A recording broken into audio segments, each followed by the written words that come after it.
पहली बार अपने चुनाव चिन्ह पर 10 विधानसभा सीटों पर चुनाव लड़ी निषाद पार्टी ने उनमें से 6 सीटों पर जीत हासिल की है। साथ ही 6 सीटों पर निषाद पार्टी के उम्मीदवार बीजेपी के सिंपल पर चुनाव में उतरे थे और उनमें 5 सीटें जीतने में वो कामयाब रहे। यानी असल में 16 सीटों में से निषाद पार्टी ने 11 पर जीत दर्ज की। पार्टी के शानदार प्रदर्शन ने पार्टी अध्यक्ष संजय निषाद का कद बढ़ा दिया है।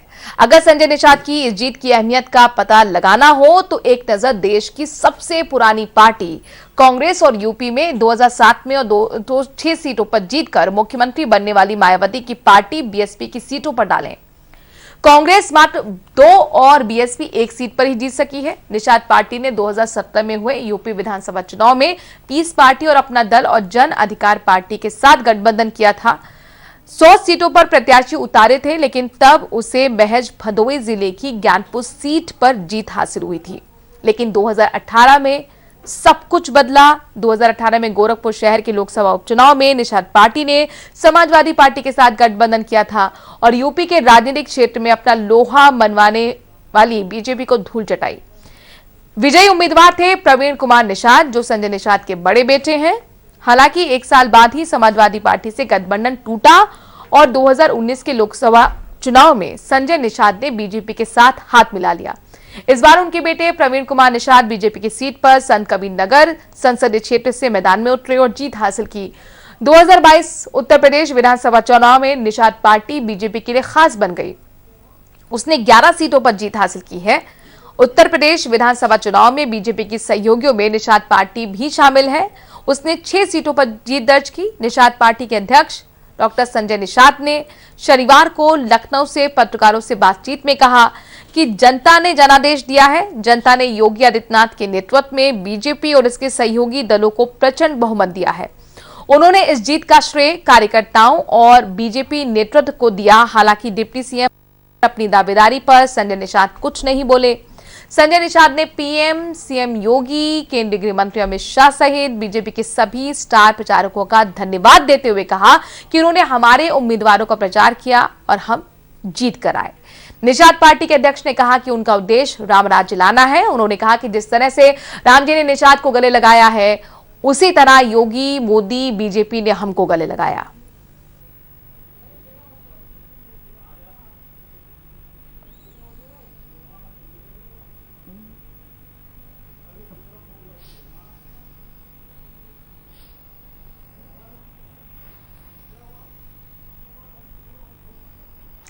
संवाददाता अरशद जवाल हमारे साथ जुड़ गए हैं। अरशद, पहली बार अपने चुनाव चिन्ह पर पार्टी ने चुनाव लड़ा और बेहतरीन परफॉर्मेंस निषाद पार्टी ने दी है। उनकी अब क्या उम्मीदें पार्टी से और किस तरह की चर्चा वो सरकार में क्या बड़ी जिम्मेदारी निभाते हुए नजर आएंगे?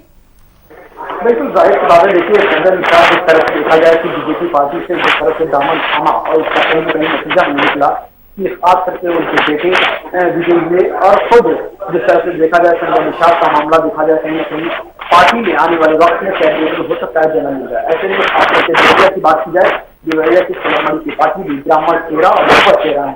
तो ऐसे में देखा जाए कमोबेश स्थिति देखा जाए कि कहीं न कहीं जिस तरह से जयप्रताप सिंह की बात की जाए, सिद्धार्थनगर से बात की जाए, खास करके सूर्य प्रकाश जी की बात की जाए, तो ऐसे में कमोबेश स्थितियां देखा जाए कि जो चेहरे हैं और संजय निषाद ये वो चेहरे हैं कहीं न कहीं पूर्वांचल और खासकर गोरखपुर दक्षिण मंडल में ये कहीं न कहीं कैबिनेट में जगह पा सकते। अब देखना होगा जिस तरह से पार्टी ने संजय निषाद को अपने साथ रखा और संजय निषाद ने जिस तरह से कहा जाए वफादार।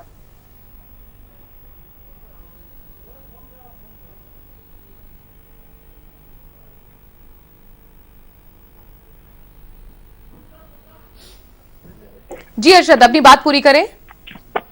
जी, तो मैं ये कह रहा था कि जैसे जिस तरह से संजय निषाद ने पार्टी के साथ बीजेपी पार्टी के साथ गठबंधन किया और उसका नतीजा रहा कि कहीं ना कहीं पार्टी के साथ रहने पर उन्होंने जीत हासिल की और जिस तरह से देखा जाए उन्होंने अपने सिंबल पर जहां जहां चुनाव लड़े वो लगभग जीते और उसका कहीं ना कहीं असर देखने को मिल रहा है कि अब पार्टी में उनको क्या जगह दी जाती है आने वाले वक्त में ये समय तय करेगा। लेकिन जिस तरह से देखा जाए संजय निषाद पार्टी के साथ खड़े रहे तो ऐसे में पार्टी भी अब इस बात पर तवज्जो देगी कि उनको क्या हम जगह देंगे। खास करके गोरखपुर बस्ती मंडल की बात की जाए तो युवा चेहरे में जिस तरह से देखा जाए, सूचना सलाहकार रहे सीएम के शलभ मणि त्रिपाठी देवरिया सदर सीट से जीते हैं, वो भी कहीं ना कहीं कहा जाए उस रेस में दौड़ रहे हैं कि कहीं ना कहीं हमको भी मंत्री के पद की जगह मिले।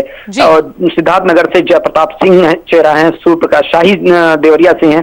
तो ऐसे में ये कमोवेश स्थितियां देखा जाए, ये वो चेहरे हैं जो कहीं ना कहीं उस रेस में हैं। खास करके हम गोरखपुर की बात करें, गोरखपुर में देखा जाए तो राधा मोहन दास अग्रवाल भी हो सकते हैं और खास करके फतेह बहादुर भी हो सकते हैं। तो ऐसे में अब देखना होगा कि पार्टी किसको तवज्जो देती है और कौन वो चेहरा निकल कर आता है जो मंत्री पद के दावेदार के लिए पूरी तरीके से खरा उतरता है। शुक्रिया अर्शद, तमाम जानकारी हम तक पहुंचाने के लिए।